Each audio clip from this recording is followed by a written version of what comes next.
What's up? This is Dan Fradenberg from FigureItOut.com, and I'm here today with Tim Bratz. But thanks for being here, Tim.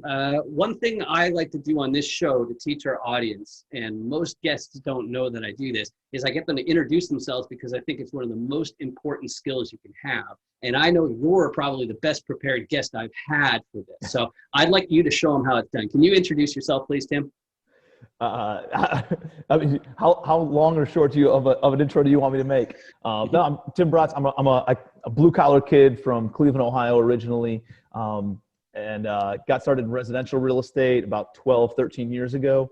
Really started focusing on apartments around 7, 8 years ago, and that's what I do now. So I focus exclusively on apartments. I got a portfolio of a little over 4,000 units. About $350 million of valuation. And what I'm most proud of, though, is like the way that we bought. You know, we buy in a very conservative, mitigated risk type of fashion that keeps our all-in cost basis fairly low. So we're all into our properties typically for about 60, 65 cents on the dollar. So on $350 million of valuation, we really only we really only owe to debt and equity investors around 2.25, somewhere in that ballpark. So, but yeah, man, that's what we got going on.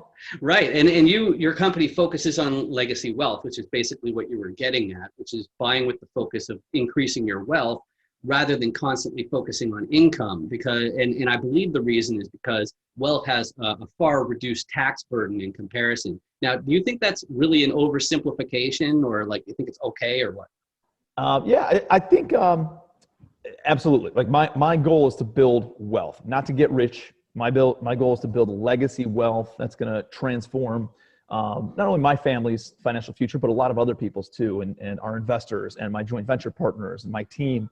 And I don't think you do that by doing transactional deals. I think money today is good, but it's kind of easy to make money today. You can wholesale, you can flip, you can do all those kinds of things.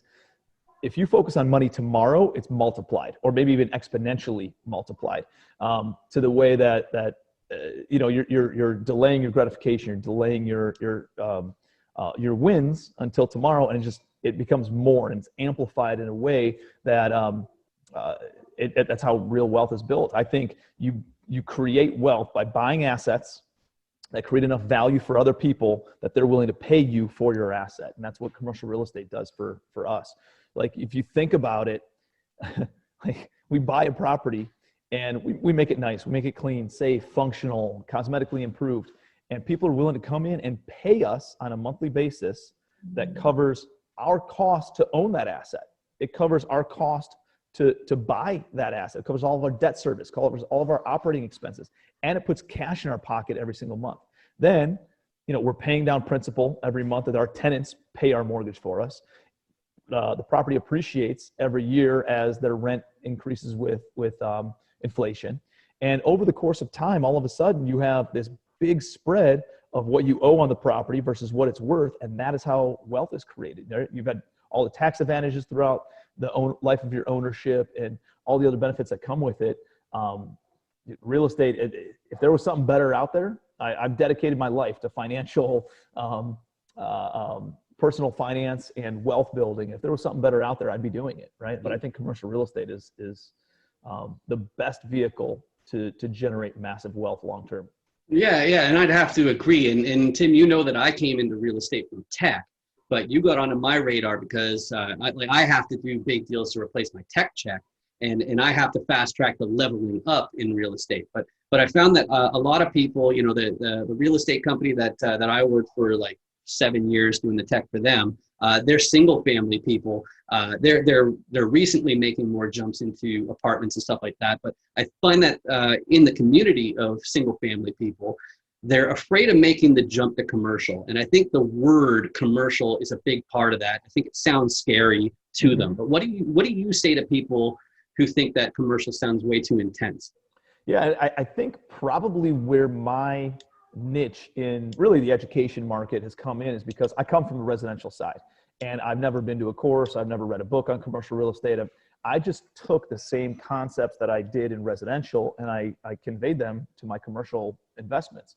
And because I can simplify things, I think a lot of people build up apartments and commercial real estate to be this overly complex and overly complicated type of thing. It doesn't need to be. Like it's only as complex as you make it out to be in your own mind.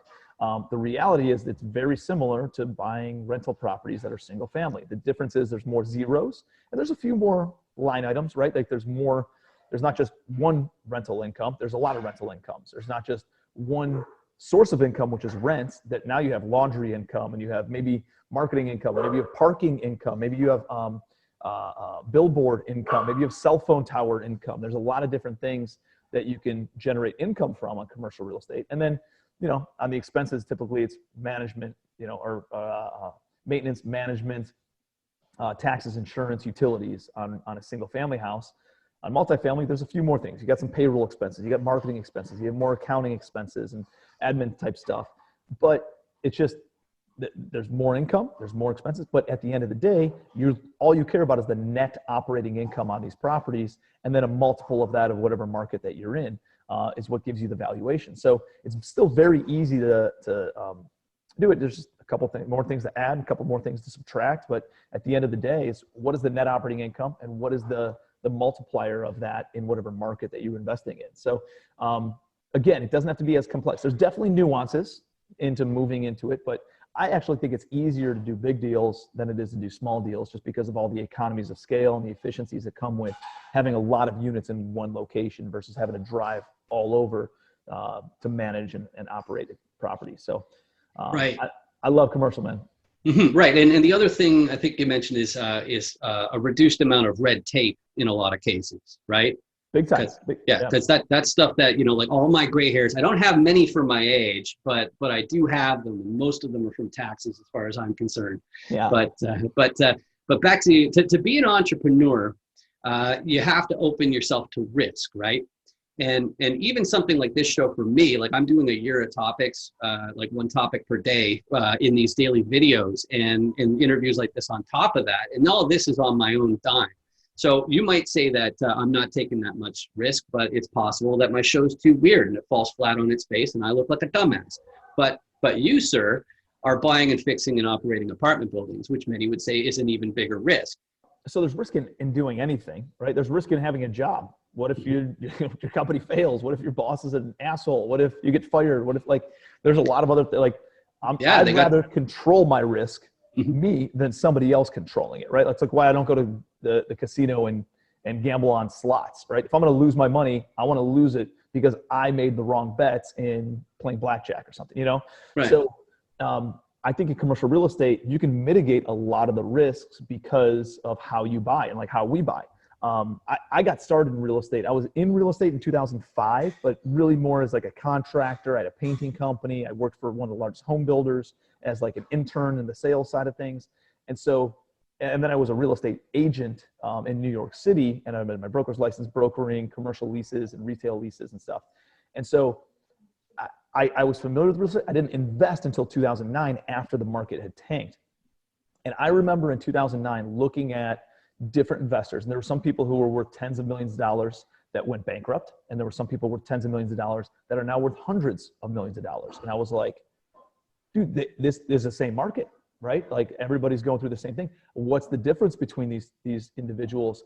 And a lot of times or almost every time it came down to their buying patterns and whatever their business model was. So I think there's a few things. Markets are always cyclical. As far as what you asked, which is, what's going to happen for 2020 and 2021, markets are cyclical, right? Like, I don't know when it's going to happen, but it's going to go back down and it'll come back up, right? So what can you do in the meantime to just have like a steady head and keep on doing deals? Because what I don't want anybody to do is just totally pump the brakes and not do anything. Because I think, that stagnant inaction is what is going to hurt you even more than just doing good deals. So I think you just keep on doing good deals. There were good deals a year ago. There's good deals today. There's going to be good deals a year from now. It's just, what is your buying criteria? For us, we're always buying at a wholesale price. We are creating appreciation through the value add process. We never speculate on appreciation. We'll hope for it, but we're never going to bank on it. We buy for cash flow, meaning the easiest way to step into cash flow is to buy into it immediately, right? Mm-hmm. And we don't buy land that just sits vacant. It needs to have some sort of cash flow component or a way that'll at least cover its own operating expenses and its own debt service. Right. To mitigate the risk. Right? Exactly. Yeah. And then we put, attractive financing terms in place, things that are preferential to us, non-recourse loans, fixed interest rates, long amortization schedules, long terms on those loans as well. Doing things like that to make sure that there's no, the bank can't call the loan due at any given time. We make sure that that's not in any of our loans. Because what we don't want is have a performing property and all of a sudden, because the bank gets, scared, all of a sudden they call the loan due and you're like, dude, really? And now I got to go and scramble in order to find a new loan.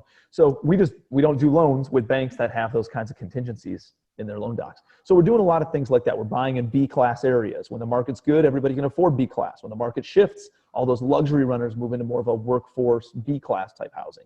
So that was the difference between the people who went bankrupt and the people who are now worth hundreds of millions of dollars, if not billions of dollars, and what their business model is differentiated by during the last downturn. So my business model focuses on all those things.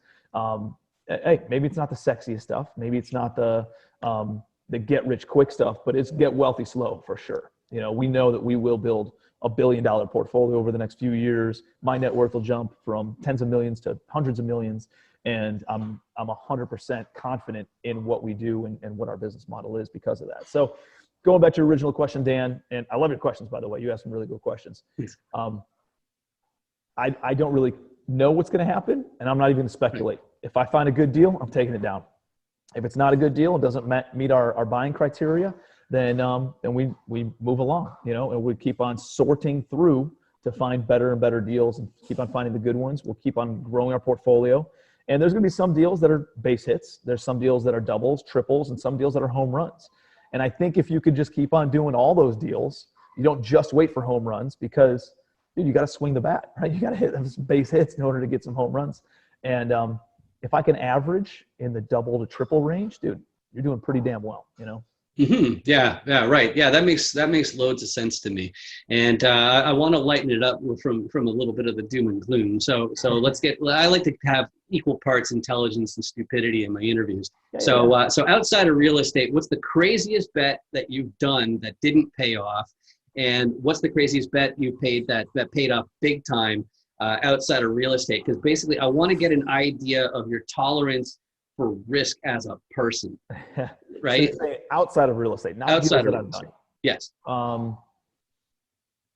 Man, I would say biggest risk that didn't pay off. I'm not really a gambler. Like I'll go and if I'm going to go and spend a couple $100 or even $1,000 at a show or at a nice night out, I'll take that. I'll say, hey, listen, I was going to spend this going out to eat and seeing a show or something. Here's $500. I'm going to go to the casino and I'm going to be okay spending $500 and losing $500 because it was the entertainment aspect of it. But I don't go in and say, hey, I got to go back to the ATM and refill, because I think I could catch a roll, I just don't do that. It's just not what I do. The reason why I put that question in was because I think that when people get into real estate or basically any business, the thing that people repeat is go for it, go for it, go for it. Take the risk, take the risk, take the risk. And so you might get this impression that the person who's teaching will throw caution to the wind even on silly things. And you don't hit me as that kind of guy. And I'm definitely not either. I'm not much of a betting man unless I already know where it's going to go, right? But yeah, I do stuff that's like, I love, I would go skydiving tomorrow. If you're like, hey, let's go skydiving. I was like, let's do it. So I'm a little bit of an adrenaline junkie. I'll go try to climb a mountain. And I'll do stuff like that. It's kind of stupid and risky, right? But it's not risking anybody else's money. It's not risking anybody else's life. I'm just, so I do stuff like that, but not really like risky. Not that I'm pretty risk averse, man. Like I'm willing to do some stuff, but I don't like to bet. I like to have some sort of control over it. Like I'm climbing the mountain, right? So it's like, if I screw up, it's because of me, now jumping out of a plane is a little bit less, right? But, it's just your life. Yeah. I think it's, I don't know. I think it's a really good question. And as far as my risk tolerance goes, I'm fairly risky. Like I'll try a new food item on a menu. Like I don't really care, versus other people that just go with the chicken every single time because it's safe, it's predictable, they know. Like I'll test it out. But I won't just randomly pick an item. I'll say, hey, what's the best item on the menu? And whatever they say, I go with it, because I know it's tested by somebody else. And there's a little bit of reduction of risk if that's the case. So I'm always trying to figure out ways on how to reduce the risk, but still take the risk, take the lead. Right. One trick I learned from a buddy of mine with restaurants, he taught me to order multiple dishes whenever you go to a restaurant. That way you're not judging the restaurant just on one thing, because it's possible that you just ordered the worst thing on the menu. Mm-hmm. But if you ordered like 3 things and all of them are kind of ho-hum, then it's like, all right, you had your chance. You got my 3 meals out of me that you would have got anyway. So so is that like, you're saying when you go with a group of people, you make sure everybody orders something different? Or are you personally ordering 3 meals? Yeah, what he'd do, well, it's partly Chinese culture, because the thing is they don't really like to order something for themselves and like do say, hey, can I have some of that? And you stab them with your fork. They don't do that. So it's like family style almost. Yeah, and so what they'll regularly do is they'll make sure that they get, at least a couple of appetizers as well as more than one entree, which now I know the French, that's not actually proper French for a main course. So you learn stuff all the time. But and you taught the wisdom of not going for luxury properties just in case something happens, because people will have to downgrade. If you manage your property properly, and you're screening your tenants and you're taking care of the property, for the most part, you will not have people trying to game the system, right? I'm sticking to those B-class areas where people have a little bit more pride. They actually, have some character versus like, and they don't have the time to sit there and plan, hey, how am I going to do it, right? They're busy worried about like what their boss wants and their coworker wants and all that kind of stuff. So absolutely. So going back to your original question though of has my risk tolerance changed? We are looking for things that are a little bit more occupied and cash flowing than the heavy value adds that maybe we were doing last year. So I'm looking for stuff that's more 80%, 85% occupied with room to bump up the rents. What's helped is interest rates have gone down significantly. And so there's more like values. When interest rates go down, that means cap rates come down, because cap rates are a function of interest rates. And when cap rates come down, that means values go up. It works inversely. Mm-hmm. So because interest rates go down, cap rates go down, values have gone up. So properties are actually worth more than what they were 6 months ago. But then there's a little bit of a balance because some of them are not performing as well, or some tenants are on workout plans. So it kind of is, it's kind of weird because typically it's very different, like when you go into a recession or a depression, the values will come down. Mm-hmm. And it's just, it's not happening that way right now. So it's different than what 2008 was, very much so, because that was a real estate recession. It was caused because of real estate and loose lending terms. That's not what's happening right now. This is like a fluke, they call it black swan event type thing. It's more of a punch in the face, like a 9/11 was, than anything else that just kind of stunned everybody and like, whoa, let me catch my bearings here and figure out what's the next move. That's what I'm seeing is going on right now. So I can tell you for sure, though, in the markets that I'm in, which is the Midwest and the Southeast primarily, there's a lot of money coming out of the Northeast, the Pacific states, California and Washington State, and people, and out of like South Florida, because it's such a highly inflated market. Nobody can get any sort of yield on their money there. So now they're looking for new markets. And dude, like some of those are very liberal kind of markets where they're very tenant friendly in New York and in California, where now there's rent restrictions and there's even stricter rent and eviction laws than there are on the national scale right now. And so because of that, these landlords are like, I'm done operating in here. It took me 9 months before COVID to evict somebody. Now it's going to take me 2 years, 3 years. So they're like, I'm taking my money and I'm moving it down to Georgia, right? And so they're used to getting a 3% cap rate in New York City. They come down to Georgia, they'll buy all day at a 5 or 6% cap rate.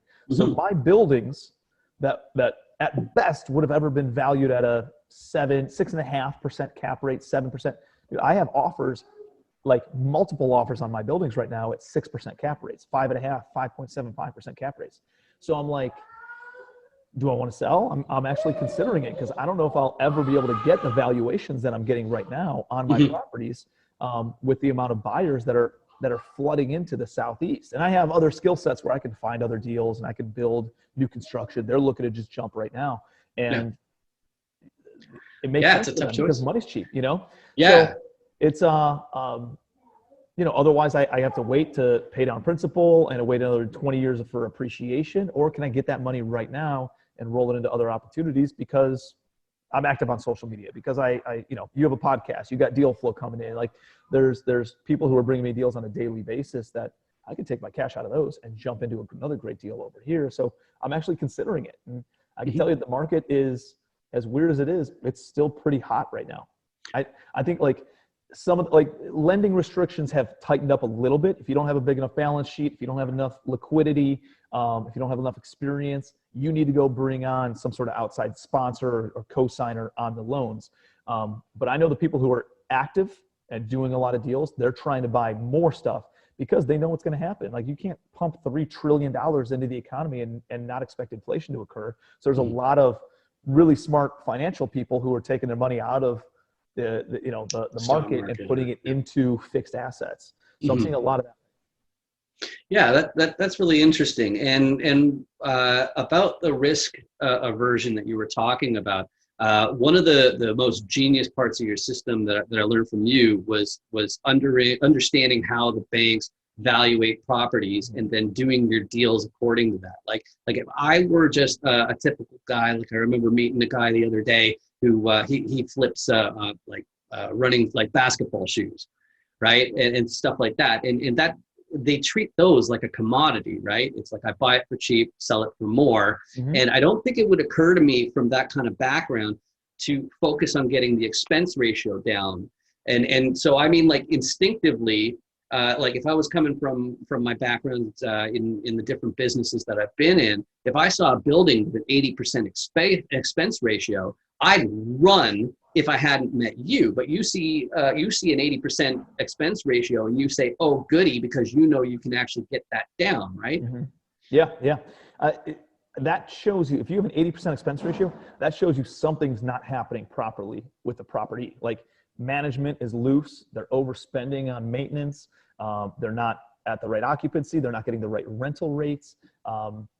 There's probably something distressed with the property. So, I mean, sometimes it's a bad property and a bad owner and you don't want that property. Other times it's just bad management and you can jump in there and capitalize on an opportunity, you know, because it's severely distressed. It needs physical improvements. It needs managerial improvements. If I know that operating expense ratio is over 50, 60%, I know that I could probably run it a lot tighter than that. Most of my buildings, especially like the Midwest, are somewhere between a 40 to 50% expense ratio because we pay for heat. It's on a boiler system, and taxes are a little bit higher, you know, in Cleveland than they are maybe in Georgia. You know, my stuff down in Georgia might be closer to 40, 42% expense ratio. And my newer construction stuff that's down in South Carolina or Georgia, that stuff's at like a 25 or 30% expense ratio because the tenants are paying all the utilities, including water. We have minimal expenses on maintenance. It's easy to lease up, so management's and leasing fees are pretty minimal.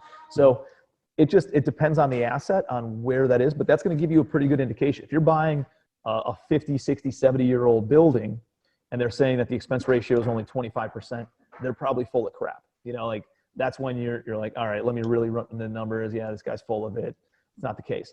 But if they're saying, hey, it's 80% expenses, guess what? I think there might be some room to jump in there and increase the income, decrease the expenses, have it all normalize around 40, 50%. And that's value add. That tells me opportunity, right? There's dollar signs in my eyes. Yeah, and it's better for the tenants too, and that part's attractive to me as well. You know, so, but we've already gone too long without me talking about myself. So for those of you watching along because you know Tim and you don't know me, this show is about using attention to detail to adapt to changing markets for your career or business. and with an emphasis on what to do if you have to learn this new thing and you're starting from zero and don't know anyone. So would you mind telling me your entire life story in 6 words or less? No, I'm kidding. Can you walk me through how you got started in real estate? I remember you said you maxed out your credit cards, right? Yeah. Like I told you before, I was kind of working in real estate in different capacities, industries for a few years before I really started investing. But I moved down to Charleston, South Carolina in 2009 and decided I wanted to jump into real estate. So I found the cheapest house on the entire MLS. It was listed for 25 grand. And that was awesome, right? Because it was a cheap house. The only problem was I didn't have $25,000. So I had to figure out how to get $25,000. And nobody's lending on real estate. 6 months after the whole market just completely crumbled because of real estate, nobody's going to lend on real estate to some punk 23-year-old kid, and nobody's going to lend it to somebody who's doing their first deal either, right? Like I got 3 strikes against me. And I realized pretty quickly that I wasn't going to be able to find money, so I needed to figure it out on my own.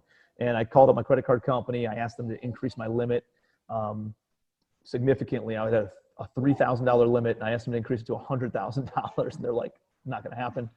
But they gave me 15 grand. And so I had a $15,000 limit. I made an offer on that house at $12,000. They came back at 20. I went back at my highest and best was 14 grand, and they ended up accepting it. So I just did like one of those balance transfer checks. I wrote myself a check from my credit card and put it in my bank account. I bought the property with that check. And then I had, I don't know, I think it was like 6 months of, or 3 or, I think it was 6 months of 0% interest on it. So it was like a $200 fee, and that was my entire interest expense on this thing. And I was able to buy it, renovate it. I used some of my own cash to do some of the renovation. I only had a couple $1,000s, but I used that, put it on a credit card, painted, landscaped, put in new fixtures, and found some flooring on Craigslist that I threw in there, and was all in it for about, I don't know, $19,000, and ended up selling for $33,000 110 days later to one of the neighbors, and made about $14,000 on that first deal. Not knowing what I was doing, in the worst real estate economy ever, the first deal I've ever done. And I was like, let's do it again. So, start doing it again. I got into wholesaling, and then I started meeting people who had money, but maybe didn't have the time or the bandwidth to take on deals or the knowledge to take on deals. And that's how I, raised my first private money for projects. And, just kind of grew from there. Bought a couple of single family rentals, got into small multifamily, and just kind of kept on scaling up organically. And now that you're in commercial deals, that means that there's always multiple investors and partners involved in every deal, right? Most of them. Some of them I do on my own. Not all of them do I bring private money, but I have a couple, like my office building. It was like an old historic mansion in a really cool part of town that I turned into like little micro offices. So I had 9 offices. My team takes up 2 of them, and then I rent out the other 7. That deal I did on my own, not with any investors. But almost every deal I do, I bring on equity investors. So they come in, they invest money. I'll go and, I'll give you a quick high level overview. Buying a building that I know is going to be worth $10 million. Very predictable. I know exactly what the expenses are leading into it. I know exactly what the income is going to be leading into it. So I can say, hey, this building's going to be worth $10 million. I'm all in for $6.5 million. 65% of that after repair value. With that $6.5 million total cost, that's purchase price, renovations, holding costs, I'll be able to get a bank loan for about 80% of that. So let's call it $5 million. And then I go and raise money. The other $1.5 million comes from outside investors, equity investors. So they'll say, hey, Tim, here's $1.5 million. And that could come from one person or 15 people at $100,000 a piece. From there, I'll pay them a fixed return on their investment. Let's call it 10%. And then I'll give them equity in the deal forever. So they might only get, 15, 20% ownership in the deal, but they have it. They're making a good fixed return while the money's invested. I renovate the building. I stabilize the building. I refinance the building in 18 months, pay them all their money back. And then they keep that little piece of equity, 10, 15, 20% in perpetuity for as long as we own the property. So now they get, let's call it 15% of the depreciation. They get 15% of the cash flow. They get 15% of any refinance proceeds, any 15% of any future sales proceeds. So it's a way that they can have a fixed return on their investment and have really build some wealth from that as well, and then cycle their money faster. There's a lot more velocity on their capital than if they invested in a traditional deal. So it makes sense for me because, dude, it doesn't matter how much money you have. I know you rich tech guys are just, limitless, the bottomless pockets of cash, like right, just with overflowing our right fake now, backgrounds of our last apartments and stuff. Yeah. Yeah, this is my last apartment in Taipei. It was like a I don't know, like a $400,000 condo. That's the beautiful view out the window there. But, yeah, it's awesome. Yeah, it's a green screen. So yeah, but I took the photo out of my own apartment and put it on there. So that way I look fancy. But I always make a point of pointing out that's fake. This is not real. It's a big fat lie. I don't want to lie to people. And that's because, I find that that's something that's really important. And that goes into my next question, which is before this interview, I was thinking about like the real ballers in this equation. And when I think about that, I've been within like 6 feet of billionaires before, but I didn't really have an opportunity to speak. But I was thinking about how you're probably the guy that's buying the champagne for the room at a lot of parties these days, right? I don't know about that. Yeah. Sometimes, I think having money makes you more of whoever you are, right? Like there's some people who are like, oh, that guy's a jerk and he's a rich jerk. Well, that guy was a jerk before he had money. He's just an amplified jerk now that he has money. And there's some people who are generous and, when they didn't have any money to give and they're sitting in church or somebody asks them for a donation for some philanthropic, whatever, they're digging in their pocket. They're coming up with money, even though they're making $30,000 as a teacher. Right. And then all of a sudden they get into real estate or some other business and now they're making $30 million a year. Guess what? They're taking an equal ratio, equal percentage of their income and deploying it, maybe even more because they know that it'll make a bigger impact. So, I like to think that I'm on that side of the equation where, it's cool to make money, but I don't make it for myself. I make it so I can take my friends to cool places. I take my parents on vacation to, take my family, to nice restaurants and do cool stuff for other people. It's kind of why I do it. Yeah, and you're still motivated by money though as well. And in a commercial deal, there's the guy who's running the deal, and that's you. And then there are the contractors who can make really big money, but their overhead's nuts, right? Like they're like excavators and stuff. They're big money. The machines could be worth as much as like some of the sites that they're working on, right? Mm-hmm. But then there are the actual cash investors, and then there are the mortgage brokers who are financiers. You were saying earlier that you were going for the money, and if somebody is purely interested in the money and nothing else, which one of those guys that I just mentioned are going to have the biggest pot of gold at the end of the rainbow? I mean, like who's drinking the 12-year-old scotch? Who's drinking the 15-year-old scotch? Who's drinking the scotch that's old enough to date it?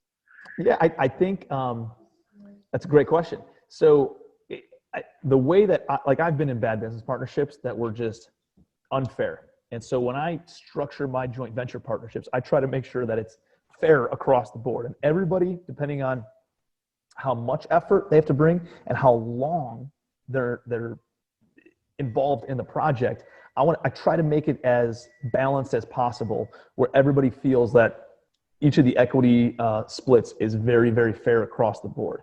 Is it ever going to be perfect? No, but it can get pretty close. And so it's going to vary on a deal by deal basis. If it's new construction, that's worth more in equity to the project manager than buying something that's totally stabilized, that doesn't need any work. Like you got to balance that out. How at what risk level are the equity investors at, or at what level are the equity investors at risk based on how much money that they're bringing? Like, are you buying a property that's worth $10 million for $10 million? That's worth a lot. That's a lot more risk, and they needed more equity in that deal. Mm-hmm. Versus, are you buying a building that's worth $10 million for only $6 million, and they're already at a 60% loan to value, essentially, right? So there's a lot less risk in that, and they don't need to be compensated as much with equity, But the person who found the deal, guess what? They probably spent a bunch of money on advertising. They had to comb through hundreds of deals in order to find that one that was a grand slam, and they deserve a little bit more equity in that deal because of the effort that they put in. But that person only worked real hard on that deal for maybe 3 months, 4 months, 5 months, versus owning the building for 30 years that somebody has to come in and asset manage it for the next 30 years. Now that's not as much heavy lifting, but it's a little bit of work for a long time. You know, who's got to sign on the loan for the next 30 years versus the equity investors who only have their cash in for 12 or 24 months. So, you know, you're just kind of balancing all those kinds of things out. As far as who makes the most money or what side of the coin would I want to be on, I like the side where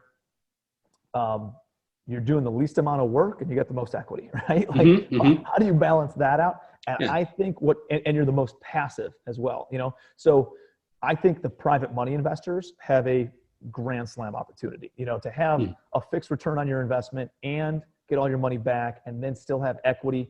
And all I got to do is write a check one time. Now you got to work real hard to gain enough money to be able to write that check.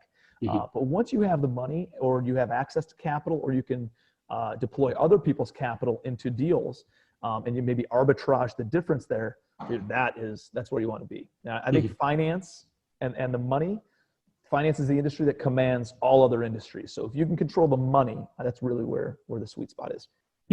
Well, there you go. So now we know.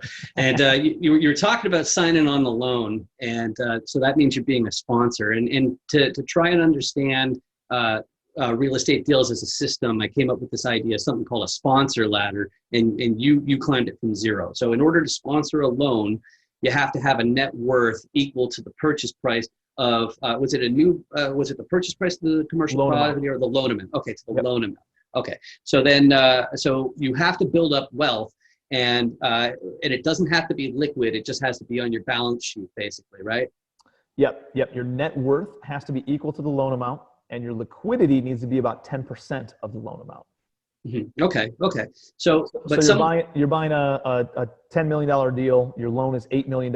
You need a net worth equal to $8 million. And you need liquidity of around $800,000. Now that can come from an individual, one person, or it can come from joint sponsors, multiple people. So if you and I are in a deal together, they'll take our net worth combined, and that has to be equal to the loan amount, and they'll take our liquidity combined, and that has to be equal to 10% of the loan amount. And that'll vary based on the lender, but that's typically like the Fannie Mae's and Freddie Mac's and like the agency lenders out there. Right. And I know that you've actually done deals like you've gotten loans from Fannie Mae and Freddie Mac, and I just need you to say, yes, that's true. Yes, that's true. There you go. So it's just, because not everybody can claim that, right?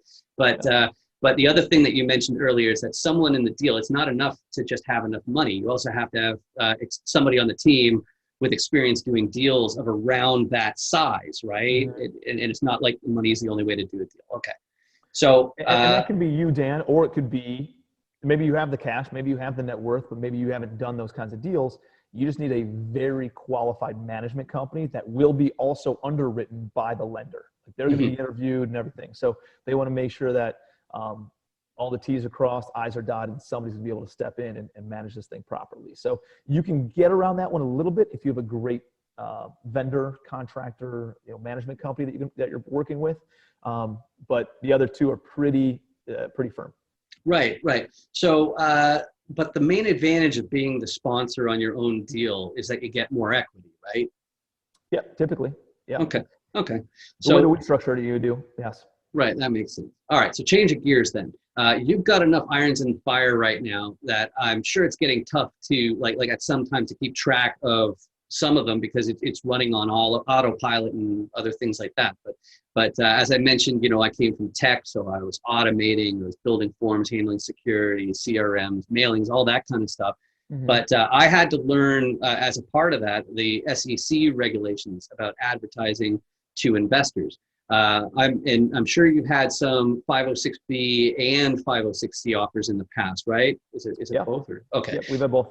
Okay, and to do that, you had to have Fatty or someone register with the SEC, and that's the rules to publicly advertise to investors, right? Yep. Yeah. 506B or 506B is friends and family. 506C is public advertisement, and yeah. Okay. So then, just to repeat that for the audience, then, so Coke, for example, or McDonald's, they can advertise to everyone. But you have to register with the SEC before you can advertise for investors. Correct. Okay. So what's the barrier to entry for being able to do that registration and publicly advertise for investors. It's like $15K and a lawyer or something, isn't it? Yeah, yeah. You hire an SEC attorney or like a securities attorney, and it's typically somewhere between $10,000 to $20,000, depending on how complex and complicated your fund is going to be. But you can create a fund to do pretty much anything you want. Whatever you want to do, you can put in. You just have to put in the documents and disclose everything. As long as it's disclosed, you can do pretty much anything you want, structure it any way that you want.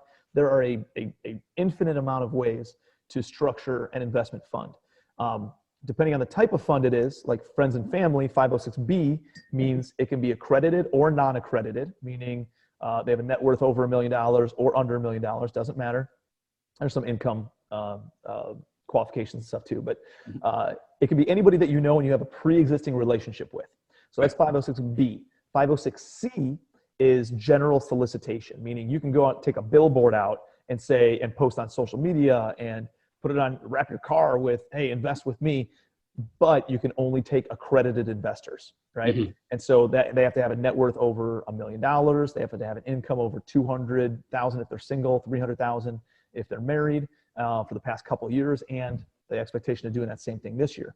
Mm-hmm. And their net worth cannot include their primary residence either. So there's some complications on that, but it opens you up. The thing that I found though is with a general solicitation type of structure, you're thinking about, what I found though is you can go and generally solicit, but who's going to write you a check who's never met you before? Right. Like it's just easier to go to friends and family and build it that way and stay inside the lines. Unless like I'm a little bit of a different animal because I have the education platform and I have a pretty heavy social media following. Mm-hmm. So because of that, people they feel like they already know me and they know what I stand for, they know what my core values are, they know the kind of deals that I do. So I can do a 506C and I can generally solicit on social media, and then people will hit me up and say, hey dude, I'm in, right? Because I've been following you for the past year and a half on social media and I see what you're doing. I love that and I want to jump in. So there's benefits and downsides to both of them. It just kind of depends on what you want to do. But we create a new investment fund for every single deal that we do. We raise on a deal by deal basis. We don't have like an ongoing fund where you just generally invest in it and then we take that money and we allocate it to different projects. It is, if I'm buying 123 Main Street, we're creating 123 Main Street LLC and 123 Main Street Fund. And then you're going to invest in 123 Main Street Fund. You're going to know exactly what the financials are for that deal, and that deal exclusively, it's on its own little island, and you're only investing in that project. And it's easy for investors to wrap their head around that versus trying to figure out what their return is going to be based on having money in all these different, in this general fund that invests in all these different projects. So. Right, and even though they won't be, there's no recourse going after those individual investors, they're also listed as an owner on the LLC in your system. And for me, I just brought that up because like that'd be important to me as a digital security guy. Is I want to see, it's like, okay, where does it show that it's not just done on a handshake or something like that? But that actually wasn't where I was going with that last question about the SEC. I actually wanted to ask. No, definitely don't apologize because it was supposed to be kind of covert anyway. See, I personally would be on extremely shaky ground to answer this next question, but you're not. My question is, out of the thousands or tens of thousands of guys doing real estate deals that you've met, have you ever even met one that wouldn't be interested in meeting another possible investor with money to deploy, like more than your smaller investors? Have you ever seen somebody who's like, oh, you got money, you want to deploy it? No. Meaning they have too much money? Yeah. In other words, so a real estate investor who's not interested in meeting more investors. They're just like, no. Yeah, no. It's pretty ridiculous to me. Everybody that I know who's actively doing, like I know some big guys with billions and billions of properties. I know, I don't know him personally, but he's here. Like I'm in Charleston, South Carolina, as we're doing this right now. Right. Just moved my family down here last week. But like the largest multifamily owner in the country is out of Charleston, South Carolina. And this guy's got 500,000 units in the United States and somewhere between another 500,000 to almost 1 million outside of the country. I think he's also the largest multifamily owner in England and it is crazy how much. But like, I just read an article beginning part of this year that he just raised $2 billion from an investment fund. This guy's still looking for money. You know, it doesn't matter how much property you have and how big you are.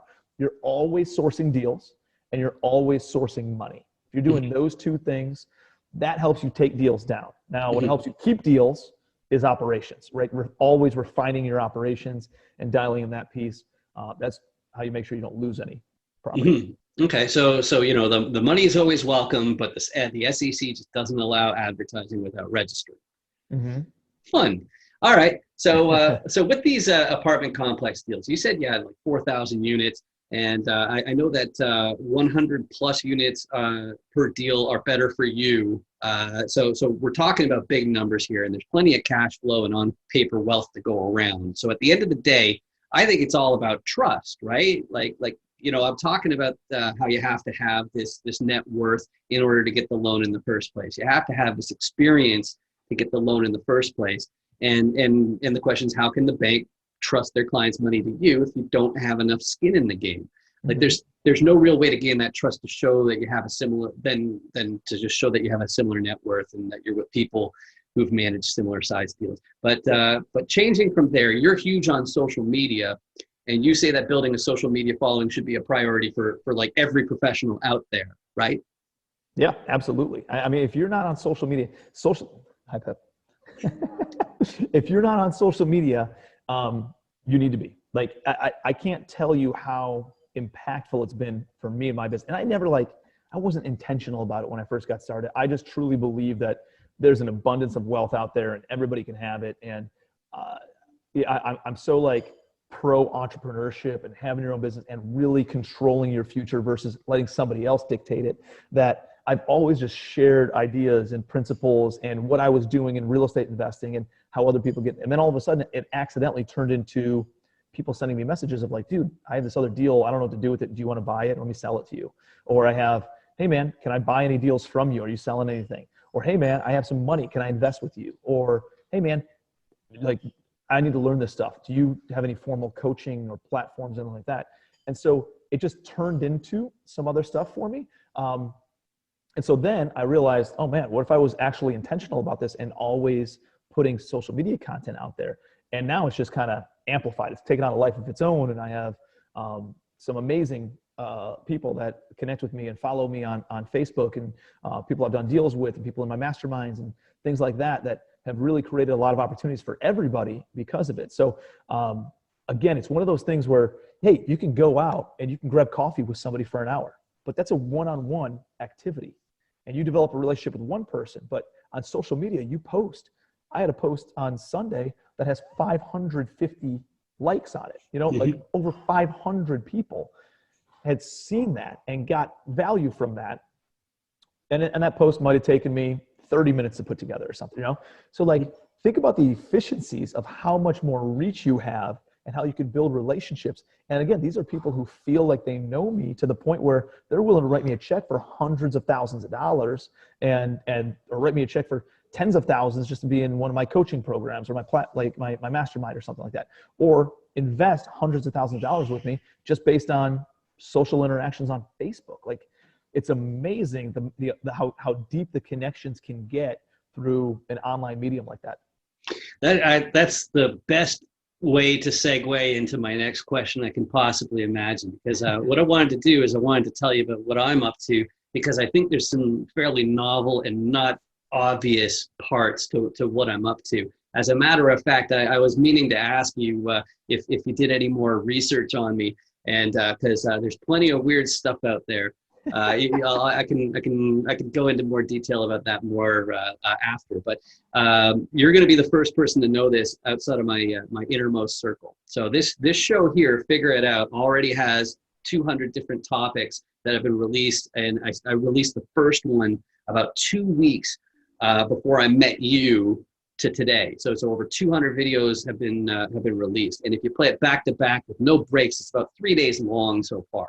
And I chose the topics to tell any of my descendants the things that I think are hard to find out about, but extremely important, even if they don't know anyone, you know, because like I've seen families get estranged before, right? Where, you know, they just don't talk or whatever. But understanding real estate is one of those things. I already asked the Mathis twins what their plans for their daughters were regarding real estate. So about real estate, you just started a publishing company for kids books, and you focus on motivation in that. From my take, so I'm sure with your kids, you're teaching them how to be successful. But what's your plan as far as steering them towards real estate, which obviously it works for you, versus letting them do whatever they want, like get a degree in interpretive dance or something like that? Yeah, yeah, and I think that's always tough. Like you see all these entrepreneurs, and they're like, "Yeah, I'm grooming my son or my daughter to take over the business." Listen, if they want to take it over, awesome. I'll hand it off to them, and I think it'd be amazing, and I'd love it if they did that. I think true legacy doesn't come from passing down treasure and estate and property. I think it comes from passing down mindset of how do you go out and do it on your own in any industry that you want to go and do it in, you know, and understanding success philosophies and achievement principles and things like that is really important. That's why I created Little Legacy Library, which is the kids' books that you were talking